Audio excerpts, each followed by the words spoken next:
So, welcome to Jumbo IS and welcome to our lecture series called Prelims Powerplay. As you all know, that in this lecture series we cover the entire year's current affairs, entire year's important news items. Now, we have divided the entire year's important news items or current affairs into subjects, and we will cover each and every subject one by one. Now, if you have been following this lecture series for quite some time, you know this that we have started with economics. Okay, so we'll be covering the entire 1 year's important current affairs with respect to economics through this.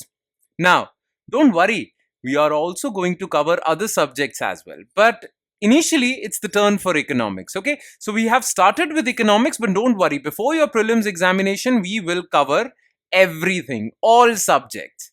So your entire year's current affairs, and current affairs form 50% of your prelims paper. So we will cover the entire year's current affairs through subjects. Now is the turn for economics. Okay. Now within economics, we have covered till budget. If you haven't covered till budget, I would sincerely advise you to watch previous lectures. Okay. But if you have watched all the previous lectures, well, today we will start with external sector. We have covered till budget. But now we will start with external sector. Okay. And within this external sector, basically today, first of all, let me tell you, this topic of external sector is a bit lengthy. Okay. So we will cover it in 2 lectures. Now in today's lecture with respect to external sector, we will cover 4 topics. Number 1 among them is weakening rupee vis-a-vis dollar, fall in rupee vis-a-vis dollar. Okay, rupee has started to weaken vis-a-vis dollar. It has breached 87 mark. Okay, $1 is equal to 87.86 rupees. So this has been a historic low for rupee. So what are the reasons behind this phenomena and what will be the impact of this? We'll cover in topic number 1. Topic number 2 would be rupee-dollar buy-sell swap. So RBI does this swap to basically solve for liquidity crisis and solve for stabilization in rupee. Okay, rupee, the volatility in rupee vis-a-vis dollar has to be solved for. So RBI does that through rupee-dollar buy-sell swap. So we'll cover this. Then the third topic will be de-dollarization. Many countries, especially developing countries, are looking for de-dollarization, and India is no exception. What is de-dollarization? We'll talk about that in third topic. And fourth topic, well, fourth topic will be related to euro's rise against dollar. The European Union's euro has been strengthening against dollar. Yes, rupee is weakening, but euro is strengthening in recent times. So what are the factors behind that? We'll talk about that. Okay, so these are the 4 topics that we shall zero in our attention on. Let's look at them. Okay, so as you can see, rupee's decline against US dollar is topic number 1. Rupee-dollar buy-sell swap topic number 2. De-dollarization topic number 3. And euro's rise against dollar topic number 4. So these are the 4 topics that we shall discuss today. So without further delay, because time is of the essence, I say that every time at the beginning of the lecture, you don't have much time for your prelims.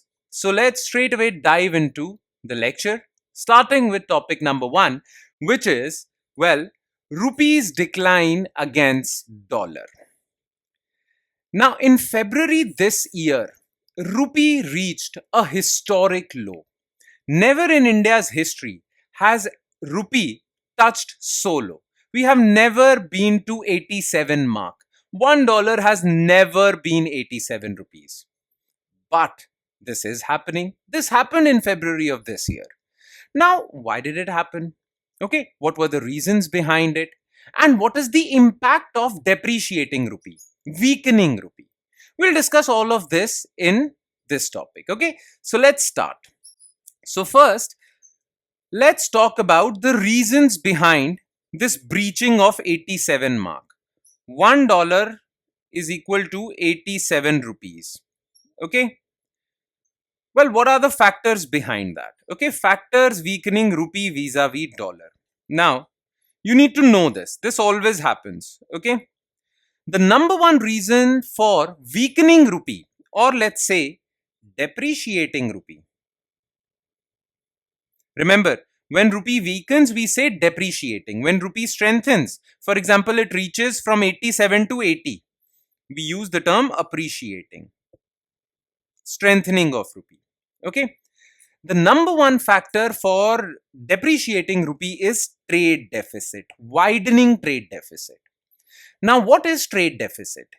When your country's imports are more than its exports, well, you're running a trade deficit. Okay. And trade deficit, I'm so sorry, yeah. And trade deficit is equal to imports minus exports, right? So trade deficit is basically the amount or the value by which your imports exceed exports. Now, if your country imports more than than it exports, it puts a depreciating pressure on rupee. Now, in recent times, India has imported more than it has exported. Well, India has always imported more than it has exported, okay? But this time around, India's exports have been considerably higher than its exports. That is why India has been running a very wide trade deficit, which has put depreciating pressure on rupee. Because of that, rupee has reached this historic low. Okay? If for any reason, you should know this also. So India always runs a trade deficit, always. But when that trade deficit widens, well, rupee depreciates. Okay? Now, if your exports are more than your imports, like in case of China, then you not use the word, then you don't use the word trade deficit, you use the word trade surplus. And if your country runs a trade surplus, well, it puts appreciating pressure on rupee. Okay. Now, in recent times, India's trade deficit has widened. Okay. Make sense? Now, second factor that led to widening of trade deficit in India is capital flight. No, sorry, not widening of trade deficit. Basically, second factor that led to depreciating rupee is capital flight. Now, to understand this issue of capital flight or this concept of capital flight, you need to remember this. Look carefully, okay? Look, India receives a lot of foreign investment. Okay?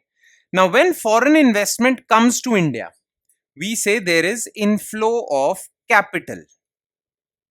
Okay? Because foreign investment is capital coming into India. Okay? Now, when that foreign investment which came to India no longer wants to stay in India, foreign investors want to go out of India. So they take their money and go out of India. So they take their investments out of India. This leads to capital outflow. So when foreign investors are coming to India, capital inflow. When foreign investors are moving out of India, capital outflow. Okay. Now, in net terms, when your inflow is more than your outflow, rupee is appreciating. But if your outflow is more than inflow, then rupee is depreciating. Now, capital outflow is also known as capital flight. When foreign investors in India panic and they want to get out of India. Okay. Now, last year that happened. Many foreign investors who had invested in India's stock markets, they panicked and they took their money out of India. That led to more outflow than inflow. That led to capital flight, putting a depreciating pressure on rupee. So this combined with trade deficit, well, took rupee to a historic low. Okay. And the third factor is narrowing interest rate differential. Now, what is this third factor? Basically, it is because of this third factor that capital inflows and outflows are decided. Okay. Hear me out carefully again. Let's suppose in America, market rate of interest rate on loans is 2%. And let's suppose in India, interest rates are 7%. Let's suppose that is the case. Now, I am a foreign investor, let's suppose, and I want to invest in the country that would give me maximum growth on my investment, maximum money. Okay. Now, I am a foreign investor who can invest in any country. Now, I look at USA. I see that if I invest in USA, I will get a 2% return. But if I invest in India, I will get 7% return. So higher interest rates in India are basically good news for me because I will get higher rate of return on my investment in India. So what will happen? Well, all foreign investors would basically start investing in India. Many foreign investors of USA would take their money out of USA and invest in India because India is offering higher rate of return. That would lead to more inflow of capital and appreciating rupee. Okay, but what if USA tomorrow decides that I am going to increase interest rate to 4% and India decides to reduce its interest rate by 6% to 6%? So this difference between interest rates of the two countries, which is known as interest rate differential, has narrowed, it has reduced. Now a foreign investor won't be that encouraged to invest in India because yes, India is giving you 6% as compared to 4%, but India is also a risky country. Because this rate of return has narrowed, some foreign investors won't want to invest in India now. In fact, many foreign investors existing in India would want to take their money out of India. That would lead to outflow, depreciation. Simple. Yes. So this is interest rate differential, difference between the two countries. When it narrows, it leads to capital outflow, depreciation. Now, this was the reason behind depreciating rupee. Okay. Now, the thing is, you have to listen to me carefully about this. It's not just India's fault that rupee depreciated. Okay. What are exchange rates? $1 is equal to 87 rupees. Okay. Now, rupee can depreciate through two ways. Either rupee weakens, rupee is weakening, and that is why rupee is depreciating, or rupee is staying as it is. Dollar is strengthening. Dollar is becoming more strong day by day. That can also put depreciating pressure on rupee. Okay. Now, in this case, dollar also started strengthening. And how do we measure the value of dollar? How strong it is? Well, for that, we have dollar index. Okay. Dollar index is an index that measures the value of US dollar. And when that value increases, dollar is becoming strong. When that value falls, dollar is becoming weak. Okay. So US dollar index is a measure of value of US dollar relative to a basket of foreign currencies. So USA dollars value is measured against these 6 currencies. What are those currencies? You have to remember this: Euro, Swiss franc, Japanese yen, Canadian dollar, British pound, and Swedish krona. Whenever the value of this index increases, that means dollar is strengthening, and by default, rupee is weakening. Clear? Now, the thing is that weakening rupee or depreciating rupee has both advantages and disadvantages. Though disadvantages are more than advantages, yet there are some advantages. Okay, so let's look at that. Consequences or impact of weakening rupee. So, first of all, we'll talk about the negative consequences of depreciating rupee. Number one is rising import bill. Let's suppose I import this pen from USA. In USA, this pen costs $1. Today, $1 is equal to 80 rupees. So for me to buy this pen, I have to spend 80 rupees. Tomorrow, let's suppose $1 becomes 87 rupees. Now, this pen is priced at $1 in the international market, but I have to pay 87 rupees now to buy this pen. Don't you think this pen becomes expensive for me? Don't you think this will increase India's import bill? Right? Now, India imports a lot of crude oil. Now, when rupee depreciates, crude oil becomes expensive. Crude oil makes petrol and diesel. So, petrol and diesel become expensive. So, transportation cost of goods and services becomes expensive because petrol, diesel are expensive. So, everything becomes expensive. So, depreciating rupee also causes inflationary pressures. Then, if you have taken loans, if you have taken foreign loans, then it also increases burden on you. Let's suppose I took foreign loan. Okay, I loan from, let's suppose, USA. Okay, I'm in India and I took loan from USA.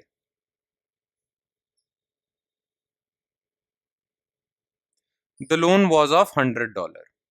Okay, now let's suppose currently $1 is equal to 100 rupees. Let's suppose. So I'll have to pay what? 10,000 rupees back in rupees. But let's suppose now dollar becomes 200 rupees. So the person I took loan from is expecting $100 back. Earlier, when $1 was 100 rupees, I had to give 10,000 rupees to him. But now, because $1 is equal to 200 rupees, now I'll have to pay 20,000 rupees. Don't you think my loans would become expensive? This is known as debt service burden. This would become expensive. And because all of this is happening, foreign investors in India panic and they lead to capital flight. That creates problems. Okay. Now, there are some positives also. When rupee depreciates, importers are really worried, but exporters are happy because depreciating rupee actually improves export competitiveness and it benefits people who receive money from abroad. Let's suppose you have a cousin or your brother or sister who is working in USA and they are sending money home. So if $1 is equal to 80 rupees, it's okay. But if $1 is equal to 90 rupees, you are going to benefit, right? You'll be receiving 90 rupees now instead of 80 rupees, right? So people who receive remittances, exporters, they gain a lot out of it. Okay. Now, when rupee is depreciating, what can RBI do to save that? RBI has a few options. First of all, I told you that rupee basically depreciates when interest rate differential narrows, right? So what RBI can do is increase interest rate in India. That would lead to monetary tightening. So increase interest rates, sell dollars from forex reserves. So RBI can take its dollars it has in its forex reserves and start selling it. That would basically arrest the fall in rupee or stop the fall in rupee. Then Rupee-Dollar buy-sell swap. We'll talk about it. Or India can reduce its dependence on dollar. India can de-dollarize. India can do international transactions in rupees or other currencies apart from dollar. If India reduces its dependence on dollar, then India won't be worried about exchange rate with dollar. So this is another option that you have. We'll talk about all of them. Okay, specifically Rupee-Dollar buy-sell swap and de-dollarization. Clear? Make sense? Now let's talk about Rupee-Dollar buy-sell swap. Now the thing is, we'll talk what this swap is, but I'll tell you the fundamental reason why this swap occurs. First of all, you need to know that Rupee-Dollar buy-sell swap is basically a transaction between RBI and banks in India. So it is a transaction between the two. Okay? And the fundamental reason why RBI conducts these transactions is because RBI wants to flush Indian banks with liquidity. Okay? Sometimes banks lack money. They don't have enough money. They don't have enough rupees. Now, to make banks have enough rupees or to allow banks to have enough liquidity in the system, RBI conducts these swap operations. Okay? So the fundamental purpose of Rupee-Dollar buy swap is to inject liquidity into the system. Okay, this is the main purpose, but there are some additional benefits also that RBI gets because of this transaction, and it helps RBI run its operations and do other things also. So we'll talk about those additional benefits, but just remember this. The prime reason for conducting these swap operations is to flush the banking system with liquidity, because if banks don't have enough money, well, banks won't be able to give out enough loans. And if banks do not give enough loans in the economy, your economy would stagnate. You need credit creation, bank loans, enough bank loans in India's economy to oil the Indian economy, to allow the Indian economy run smoothly and grow. Without enough bank credit, Indian economy won't grow. Okay, and for that you require liquidity. Make sense? Now let's talk about this transaction. What this transaction is, it's very simple. Okay, so let's try to understand this operation. So rupee dollar buy sell swap. So what happens? Like I told you before, that it's basically a transaction between RBI and banks in India, right? What happens in this is that RBI buys dollars from banks. So banks have some US dollars, RBI buys those dollars from banks, okay? And when you buy these dollars, well, RBI gives rupees in return to these banks. So basically, by giving rupees, you are buying dollars, right? So RBI is buying dollars, banks are selling dollars, right? This happens, okay? Now, with this, banks have enough rupees. They are basically selling their dollars to have rupees into their system. These rupees would be used to provide loans, create credit. Credit creation would happen. Indian economy would flourish. Okay, now this is done basically so that banks have enough liquidity. This is done generally when banks lack liquidity. They don't have enough rupees to give out loans from. Okay, now this is just first part of the transaction. Okay, at a later date, what happens is that these banks repurchase dollars from RBI, which they had sold, and give them rupees back. Okay, this is the second part. So in this case, the banks are basically buying dollars or repurchasing those dollars which they had sold at an earlier date, and RBI is selling these dollars. Okay, now this time period within which this second transaction happens can be 1 year, 3 years, or any time. Okay, so what is dollar buy sell swap? Basically, it is a contract between RBI and banks. RBI agrees to buy dollars, okay, and banks agree that they will sell these dollars, but they will repurchase these dollars at some later date at a given price. The price is also decided. Okay, these two transactions combined is known as rupee dollar buy sell swap. So both these two entities, RBI and banks, they basically sign a contract. Within that contract, it's written that you will buy dollars from me now, RBI will buy dollars from banks now, and then banks at some later date, that later date is also defined, okay, 3 years, 5 years, will repurchase those dollars back. But till that time, till those 5 years, 3 years, 1 year, banks have enough liquidity to generate credit in the economy, right? This is, well, rupee dollar buy swap operation, okay, buy swap. Clear? Now, what are the benefits of this? Well, first of all, it boosts rupee liquidity in the banking system. This is number one. Okay. Now, by buying dollars from banks, RBI has enough dollar reserves because now they are purchasing dollars from banks. So, RBI has a forex reserve. Okay. Within that forex reserve, there are many foreign currencies. By buying these dollars, RBI is increasing its forex reserve, right? So, RBI needs this forex reserve. Okay. So, RBI does it. And why does RBI need this forex reserve? Because as you know, a few minutes back, we discussed that rupee is falling. Now, to prevent this fall in rupee, RBI sells dollars in the international market. But for that, RBI needs to have these dollars in its forex reserve. Because RBI is trying to prevent depreciation in rupee, RBI has to sell these dollars. For that, RBI needs dollars in its forex reserve. Okay, so at a time when RBI's forex reserves are depleting because of saving rupee, RBI needs those extra dollars. So RBI purchases them from the banks. It's a win-win situation for banks as well as RBI. And by refilling its forex reserves, RBI can use these dollars to further stabilize rupee. So these are the additional benefits. Simple. That's all. All right.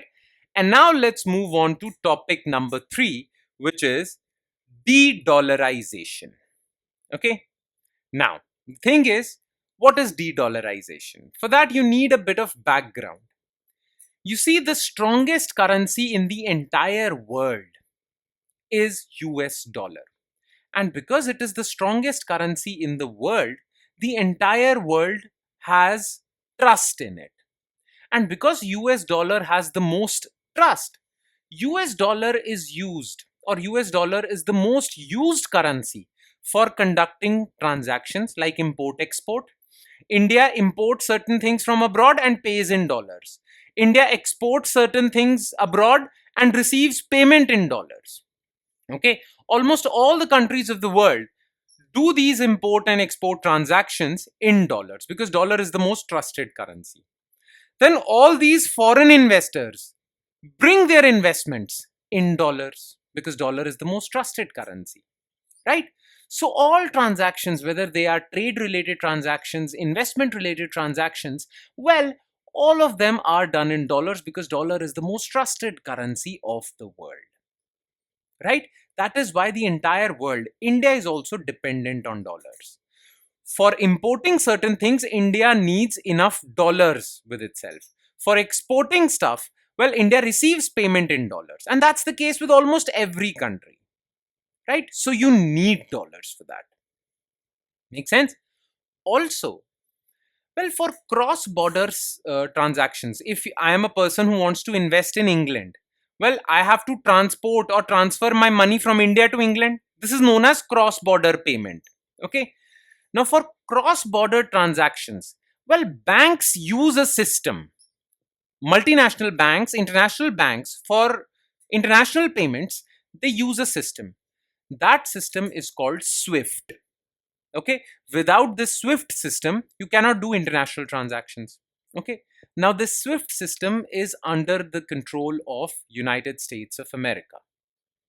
Okay, so United States of America controls SWIFT system, and sometimes when United States of America, well, hates a country, doesn't like that country, or has fallen out of favor from that country, well, it puts sanctions on that country, like it has done with Russia, like it has done with Iran, like it has done with North Korea. Okay, and when these countries are put under American sanctions, well, SWIFT system doesn't work for them. So these countries cannot receive cross-border payments because cross-border payments run on SWIFT system. Okay, so they can't receive dollar payments through bank transactions because bank transactions, cross-border bank transactions, are controlled by SWIFT, and SWIFT is under the control of United States of America. So America, in a sense, has dominance, has considerable dominance when it comes to the global economic order. Okay, and America uses that power, wields that power against its enemies. Now, many countries do not like this extra power that America has, and they want to be independent of this dependence on US dollar and SWIFT system. Okay.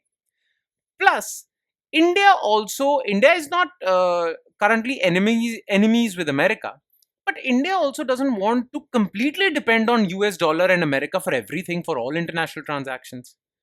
Therefore, many countries of the world are thinking about de-dollarizing. Okay, now what do we mean by this de-dollarization? Let's talk about that. Okay, so de-dollarization. You see, the thing is that we just talked about that $1 is equal to 87 rupees. Have you ever wondered how these exchange rates are decided? Okay, these exchange rates are decided by demand and supply of dollars. When there is high demand for dollar strengthens and rupee depreciates. When there is not enough demand for dollar, well then rupee appreciates, dollar weakens. Now, as I've told you, we import everything in dollars. Almost every country imports everything in dollars. Almost every country invests in dollars. So there is high demand for dollar all over the world. This makes dollar the strongest currency. Now, what if countries like India and other countries reduce their dependence for dollar on dollar? When their dependence on dollar would decline, their demand for dollar would decline. Their currencies would appreciate vis-a-vis dollar. and their dependence on dollar would also decline. Yes, makes sense. That is the purpose behind de-dollarization. Okay, this is why de-dollarization is being done, and India is also an interested party in it. Though India has never officially claimed that we want to de-dollarize, we want to reduce our dependence on dollar. Still, India is working towards it. Okay, now how can you reduce your dependence on dollar? What steps have been taken so far by India and other countries to reduce their dependence on dollars? Okay, step number one, which is done by India. India has signed agreements with Russia and UAE to do trade with each other, not in dollars, but rupees. Okay, so when India will basically import something from Russia, it will basically import that good from Russia and make payments for that good in rupees. And when Russia will buy something from India, Russia will pay in rupees. Okay, same is the case with UAE. This is also known as internationalization of rupee. So through internationalization of rupee, we are trying to de-dollarize. Okay. Now, how does this internationalization work? It works through Vostro account. Now, what are Vostro accounts? Let me explain that to you. Okay. Like I told you that Russia and India want to do trade in rupees. They want to reduce their dependence on dollar. Earlier, both these countries did trade in US dollars, but now both of them want to reduce their Russia more than India wants to reduce its dependence on dollars. So how would that happen? Look, there is Russia, there is India. Okay. Now, there is a bank in Russia called Bank of Russia, let's suppose. And there is a bank in India, very famous bank, SBI. Okay. Now, let's suppose there is this person who is importing from Russia. Okay. Now, what Bank of Russia will do is Bank of Russia will open an account with SBI. Like we open accounts with SBI, Bank of Russia will open an account with SBI. Okay, and SBI is in India. So Bank of Russia will open a savings account or any account with SBI in India. Now let's suppose there is this person A who is importing crude oil from Russia. Now for this import, A has to make payments to Russia. Yes, when you import something, you make payments for it. Now this A will make payments, will pay for these imports by paying in rupees, and A will deposit these rupees in the bank account of SBI. So A will make payments in this account. Okay, and because this account is owned by Bank of Russia, so Russia has received this payment. Okay, so Russia is collecting rupees in this account. Now let's suppose there is this person B who is exporting goods to Russia. Now by exporting, B is expecting payment from Russia. Earlier that payment used to come in the form of dollars, but now Bank of Russia will use this account. There are already rupees in this account from import payments. Bank of Russia will use this account and pay in rupees to B. So A and B can import and export with Russia using this account in rupees. There is no need for dollars. And when there is no need for dollars, well, what will happen? You will not buy dollars. When you won't buy dollars, demand for dollars would decrease, rupee will appreciate. Okay. Now remember, this account has a special name. It's called Vostro account. So through Vostro accounts, India has internationalized rupee with respect to its trade with Russia and UAE, and India is concluding similar agreements with other friendly countries. Okay, so this is step number one which India took. Then, do you know we talked about forex reserves, right? And in these forex reserves, we keep US dollars. We use dollar as reserve currency for emergency, as reserve currency. Now, countries are saying that we are too much dependent on dollar for trade and for reserve currency. Rather than using dollar as reserve currency, let's go back to basics and use gold as reserve currency. So many countries have reduced their dollar reserves and increased their gold reserves. They want to increase their dependence on gold as compared to US dollars. That is why gold has become so expensive, because all countries are buying gold, increasing demand for gold, and gold has become expensive because they are trying to replace US dollar with gold. So this is step number 2 of de-dollarization. Then remember I told you that SWIFT system is completely under America's control. Therefore, China is developing another system called CIPS, which will facilitate cross-border transactions in yuan, Chinese currency. SWIFT system basically promotes cross-border transactions in dollars, while China created its own parallel system which will promote cross-border transactions in yuan. Okay. Plus, many BRICS countries, Brazil, Russia, India, China, South Africa, well, these countries are thinking of creating an alternative BRICS currency in which they'll do their trade. This will basically reduce their dependence, BRICS countries' dependence on dollars. So these are the four things that countries are doing to reduce their dependence on US dollars. Okay, now here's the thing. The thing is that when this news of BRICS currency came out, Donald Trump became very angry. Donald Trump became extremely angry. And he basically decided to threaten BRICS countries. He said that if all these BRICS countries are going to create an alternative currency, well, he is going to slap 100% tariff on these countries. So India had to come out with a clarification. India said that we are not in favor of de-dollarization. We are just making arrangements. We want internationalization of rupee. Okay, we don't want de-dollarization. We are not your enemy. We are just internationalizing rupee. And India also clarified that India is not in favor of BRICS currency. And India has given a reason for it. India says that within this BRICS currency, Chinese yuan is going to dominate. And India is fearful of yuan's domination over all the other countries. So India is not supportive of the idea of BRICS currency. India has made it clear. That's all. Okay. And now let's move on to topic number 4, which is Euro's rise against dollar. Now, it's very simple because now you have understood how exchange rates work. Now you understood what decides Rupee-Dollar exchange rate. You'll be able to understand Euro-Dollar exchange rate. Now, the thing is, you need some background story about this. The thing is that when Donald Trump won the election, well, he won that election on the promise of liberalizing the economy, giving tax cuts, rejuvenating American economy, right? He promised all those things. He talked about all those things in his election campaign, and therefore many analysts, economists, they expected that once Donald Trump comes to power, well, he will basically deregulate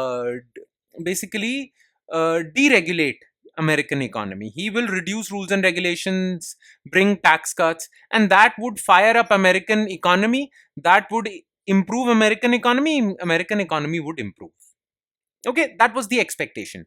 That is why when US or Donald Trump won the election, well, most of the analysts were expecting American economy to do well, and that is why US dollar started strengthening against euro, European Union's euro, because the expectation was that Donald Trump is going to do well.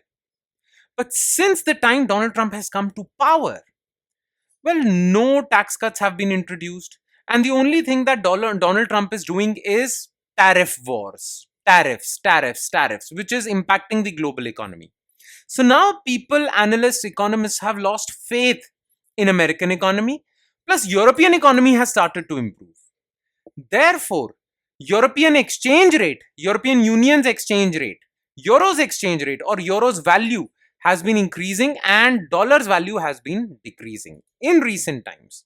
Okay, that is why Euro is rising against dollar, because investors now have more confidence in European Union than America, and that is why they're investing more in European Union than in America. And that is why, well, there is more inflow. Remember inflow, outflow. Inflow of money into Europe. Europe's currency euro is rising vis-a-vis dollar. That's the thing. Okay. So about euro's rise against dollar. Okay. So what has been in the news? Well, euro and dollar are the two most dominant currencies of the world. Okay. Roughly 60% of all foreign exchange reserves. Remember, I talked about gold reserves and dollar reserves. 60% of all forex reserves of all the countries are held in dollars, 20% are held in euros. So both of them are pretty dominant. And currently, $1 is equal to 1 point something euro. Okay, so euro is more valuable than dollar. Now, people were expecting euro to decline, and they were also basically dreaming of $1 is equal to 1 euro. Parity between the two countries. Okay, but that did not happen. Okay, since the working of since this Donald Trump's regime has shown what it is doing, basically investors are now more confident in euro than in dollar.